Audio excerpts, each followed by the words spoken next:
Alright, we're here in my 1995 325i, and we have a cold start issue, and I'm not sure if it's due to a vacuum leak at the throttle body or a clogged ICV or a combination of both.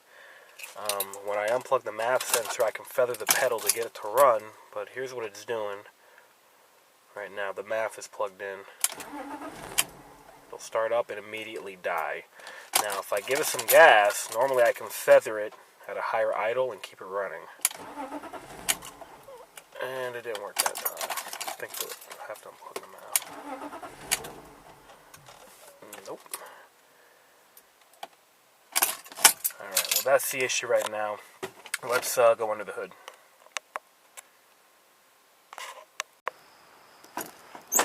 Alright.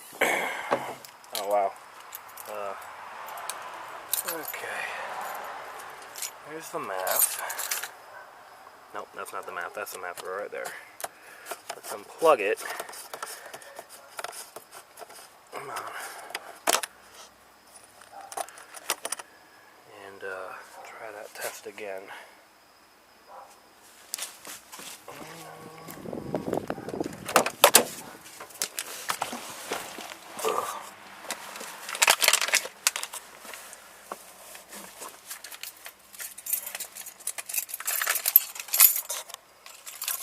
I'm going to try it normal without touching the pedal to see if there's any difference. Okay, there's a little different already. So now I should be able to feather. Nothing.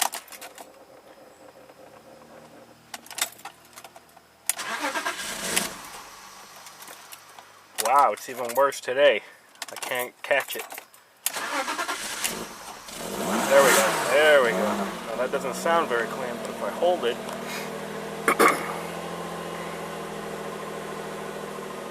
I'm going to drop it down to where it normally would be at idle. Normally it would be kind of up here as it warms up.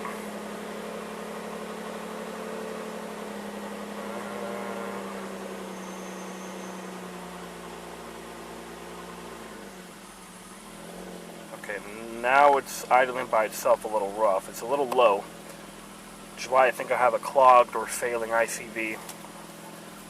This car's been sitting for 4 years, and in order for me to first start, I had to be wide open throttle for it to crank up. Now once it warms up and I start it, it'll idle fine.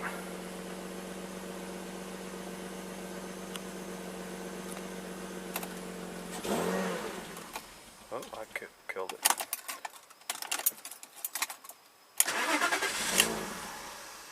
Yeah, it's not completely warmed up. I had let it warm up for 10 to 15 minutes. Let me do the stomp test so you guys can see what code we're throwing here. Actually, I think the only code is the MAF.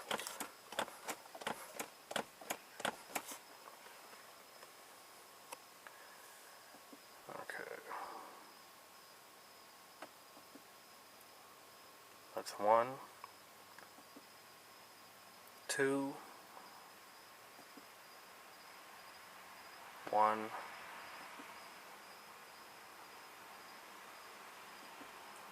5.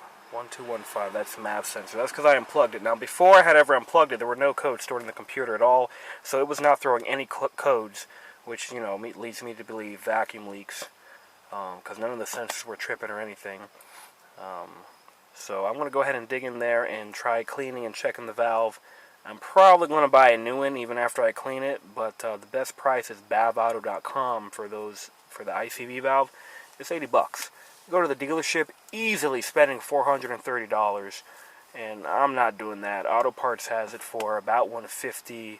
Same at AutoZone and O'Reilly's. It's just not worth it. I'm just going to order it online with a bunch of other stuff. If you order up to $150 worth of stuff from Bav Auto, you get free shipping. So I just order things I need anyway, together in bulk, and get free shipping.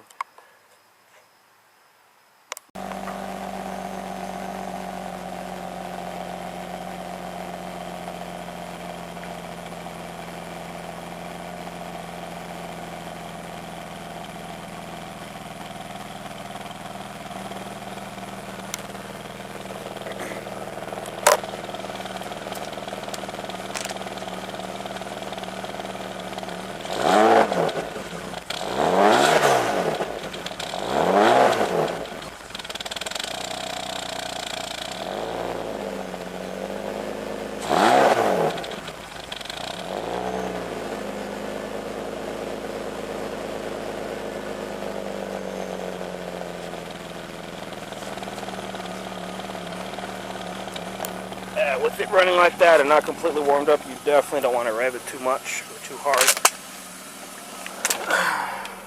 But that's what it sounds like, and that's how it's running. Especially if it's not warmed up, always keep the revs under 3 grand. Alright, so not playing with that. Alright, in order to complete this repair, we're going to have to take off a few things here. Essentially, everything leading up to the intake here. I'm going to take out the air box, take out the MAV sensor, the intake boot. My car, I have the traction control. I believe all the 95s had it, but the throttle body traction control unit, the mounting brace for it, and then the throttle body itself there and the linkage. All that's got to come off, and then you can reach your hands under the throttle body. I don't know if you can see it. The valve we need to work on straight ahead, right there, covered up. Some rats made a nest. That's some of the stuff I couldn't vacuum up with the shop vac. I believe that's the valve, and one of the hoses. Oh, the light's not good. But that's what we're going after. We're trying to get my hands in there to pull that out, clean it. I'm probably going to have to replace it, but until it comes in, I want to see if a clean will get me by for the week.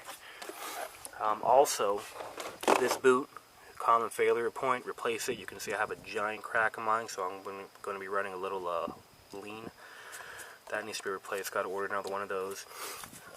Models that don't have the traction control have a different style boot, so if you order a boot, make sure you get the right one. The one without traction control has 2 hose connections. The one with only has 1 hose connection, so I have 1 hose connection on the bottom there, right there. I believe that goes to that valve. So I'm going to go ahead and start getting in here and try to clean some of that up and see what happens.